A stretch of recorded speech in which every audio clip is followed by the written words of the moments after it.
तर पावसाच्या पार्श्वभूमीवर रितू तावडे यांचं मुंबईकरांना आवाहन, अत्यंत आवश्यक असल्यास घराबाहेर पडू नका असं महापौर रितू तावडे यांनी म्हटलंय।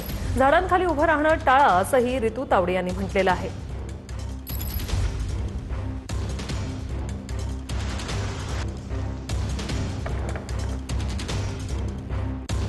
मुंबईकरांची सुरक्षा हे आपले सर्वोच्च या ठिकाणी प्राधान्य आहे। या परिस्थितीमध्ये अनुचित प्रकार घडू नये यासाठी मी आपल्या सर्व मुंबई महानगरपालिकेच्या वतीने आपणा सर्वांना नम्र आणि अतिशय महत्त्वाचे आवाहन करते की अनावश्यक घराबाहेर पडणे टाळा। अतिशय तातडीचे किंवा आपत्कालीन काम असल्याशिवाय कृपया आपण घराबाहेर पडू नका।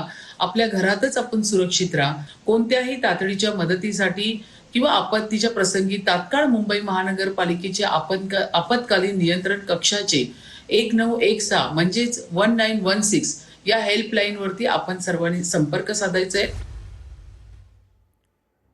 अत्यंत आवश्यक असल्याशिवाय घराबाहेर पडू नका असं रितू तावडे यांनी म्हटलेलं आहे। झाडांखाली उभं राहू नका असंही रितू तावडे यांनी म्हटलेलं आहे।